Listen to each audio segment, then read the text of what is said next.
Pessoal, boa tarde. Como é que vai vocês? Estamos aqui para mais uma aula de pronomes, é uma aula de língua portuguesa. Eu sou a professora Paloma Morim da Silva. Hoje nós vamos fazer aqui um estudo sobre os pronomes possessivos. Possessivos, indefinidos e interrogativos, certo? Então vamos começar aqui com os pronomes possessivos. Bom, os pronomes, eles têm essa característica bem interessante de que o que eles fazem está já no nome deles. Então, possessivo expressa posse. Lembrando que os pronomes são as classes gramaticais que acompanham ou substituem os nomes. E eles também podem fazer referências dentro do texto. Então, eles são grandes localizadores textuais. Então, se eles são possessivos, eles vão expressar posse. Então, vamos lá. Primeira, segunda e terceira pessoa do singular, primeira, segunda e terceira pessoa do plural. E aí, vai embora. Meu, meus, teu, teus, seu, seus. Minha, minhas, tua, tuas, sua, suas. Nosso, nossos, vosso, vossos, seus, seus. Nossa, nossas, vossas, vossas, sua, sua. Então, se a gente for fazer aqui uma demonstração de uso, olha só. Meus alunos, nossos dias. Poderíamos fazer assim, ó. A minha vida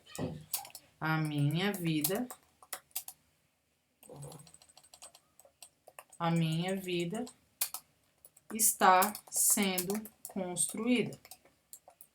Então, minha, nossos, meus. Então, os pronomes possessivos geralmente acompanham os nomes, certo? Agora eu posso falar assim, ó.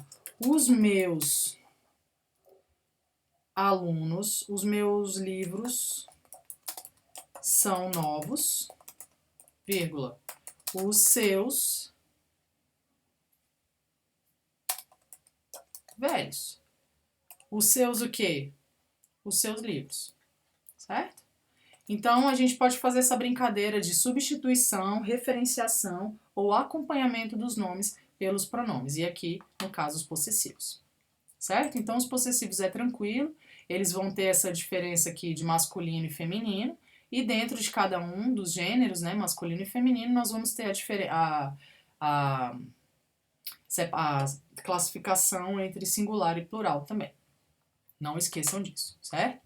Os próximos pronomes são os pronomes interrogativos, o nome mesmo já diz. Os pronomes interrogativos, eles interrogam, e eles podem ser variáveis ou invariáveis. Os variáveis, eles vão variar o quê?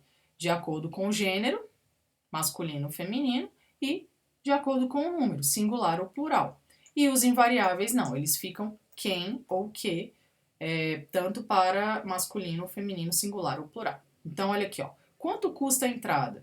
Então, esse quanto me dá uma especificação de pergunta, de preço. Quais colares você vai levar? Isso aqui de o quê, né? De tipos. Quem já é um pronome que se refere a pessoas e que a coisas. O que teria acontecido com Lavínia? Quem estava com Mariana na festa? Dentro dos pronomes interrogativos, como é que a gente pode saber? Se eu conseguir substituir esses pronomes por outras palavras, aí será pronome. Olha só. Quais sabores de sorvete você gosta? Eu posso substituir quais por morango e chocolate, por exemplo. Então, eu posso falar sabores de sorvete, morango e chocolate, você gosta? Poderia fazer isso também, não poderia? Então, aí eu sei que isso teria um pronome. Por quê? Porque substitui o nome. Quantos anos você tem? Posso fazer isso também. 10 anos. Ó. Se eu tirar o quantos anos você tem, se eu tirar o quantos e colocar 10, vai dar certo? Você tem 10 anos. Dá certo, sim. Qual a melhor hora para isso? Então, qual também é um pronome interrogativo. A gente pode colocar aqui, ó, 10 horas.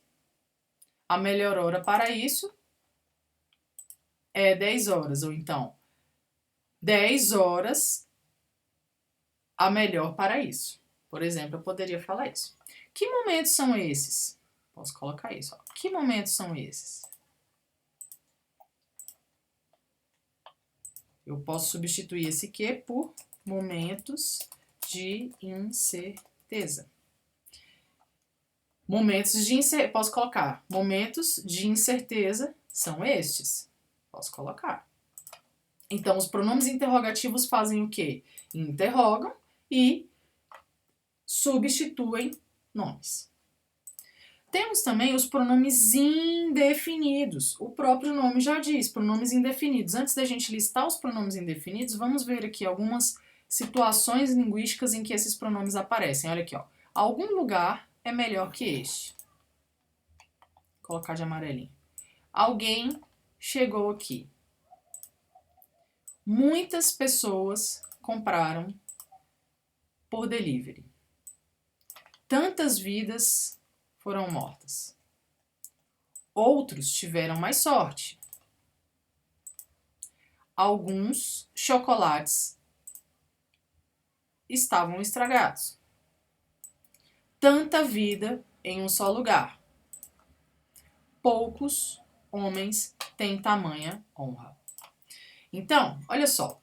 Todos esses pronomes aqui, ó, eles são indefinidos, por quê? Porque eles indefinem as palavras as quais eles acompanham ou indefinem o nome ao qual ele substitui. Por exemplo, algum lugar é melhor que este. Lugar é o nome que o pronome algum acompanha. E quando você coloca esse algum, ele indefine a palavra lugar.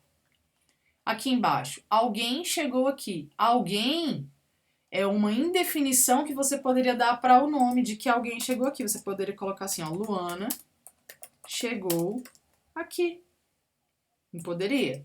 Poderia. Entretanto, o pronome alguém, ao substituir o nome Luana, indefiniu essa oração, indefiniu essa frase. Muitas pessoas compraram por delivery. Esse muitas aqui, ó, já acompanha pessoas, e quando você fala que muitas pessoas, você dá uma ideia de quantidade e, ao mesmo tempo, uma ideia de indefinição. Você não consegue indefinir. É a mesma coisa na de baixo. Tantas vidas foram mortas, quer dizer, foram uma quantidade de vida.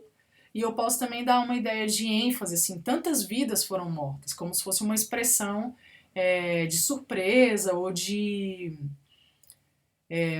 como é que eu posso dizer? De espanto, né? Tantas vidas foram mortas, né? Aí teria que ter aqui, ó, um ponto de exclamação para fazer esse espanto. Outros tiveram mais sorte, a mesma coisa. Outro substitui algum nome, eu posso colocar assim, ó, os homens, né? Porque aí no caso tá os homens, os meninos tiveram mais sorte. E a partir disso nós vamos entendendo que os pronomes indefinidos também se subdividem em masculino e feminino, singular ou plural. Por quê? Porque os nomes são assim. Os nomes também acompanham os pronomes também acompanham nomes e os nomes são divididos assim. Alguns chocolates estavam estragados, a mesma coisa, desse algum aqui, ó. Só que esse aqui é no plural. Tanta vida em um só lugar. Aí é a mesma coisa aqui, ó. Tantas vidas foram mortas, tanta vida em um só lugar. Pode ser uma exclamação. Poucos homens têm tamanha honra. Então, poucos acompanha a palavra homens e indefine esses homens, certo? Então é isso, essa tríade aí dos três pronomes possessivos, interrogativos e indefinidos. Agora, nós também temos a classificação dos pronomes de tratamento. São os pronomes utilizados para fazer o tratamento para as pessoas. Então, os mais conhecidos estão aqui, ó. Você para o tratamento familiar, senhor, senhora para tratamento de respeito, senhorita para tratamento a moças solteiras, Vossa Excelência, altas autoridades, Vossa Reverendíssima para sacerdotes, Vossa Eminência para cardeais, Vossa Santidade o Papa, para o Papa, Vossa Majestade para reis e rainhas, Vossa Majestade Imperial para imperadores, Vossa Alteza, príncipes, princesas e duques, Vossa Magnificência para reitores de universidades. Houve um questionamento acerca da diferença entre reis e imperadores, reis, rainhas e imperadores. Bom, isso tem a ver com a amplitude do poder. Então, os imperadores eles têm mais poder que os reis, mas eles podem ser duas palavras utilizadas como sinônimos, né? Duas palavras utilizadas como imperadores ou como reis. Mas na subdivisão lá da hierarquia, os imperadores tem mais poder que os reis e as rainhas.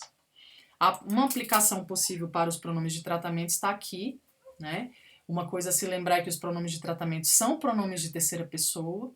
Como são utilizados? Eles são utilizados dentro de um endereçamento. Então, quando for fazer um endereçamento, por exemplo, ao presidente da República, você tem que colocar lá, vamos supor que seja um e-mail. Você vai colocar a Sua Excelência, o Senhor, ou então uma carta, um memorando. A Sua Excelência, o Senhor, Presidente da República. Como é que você vai chamar ele nessa correspondência? Vai chamar assim, ó, Excelentíssimo Senhor, Presidente da República, e vai chamar o nome dele e vai continuar. Como é o tratamento no corpo do texto? Vossa Excelência. E não se usa abreviatura. Então, para cada um dos pronomes de tratamento, nós teremos a autoridade destinada, como se faz o endereçamento, né, para essa correspondência oficial, porque geralmente são correspondências oficiais, a forma como são por correspondências oficiais, a forma de se comunicar com essas autoridades.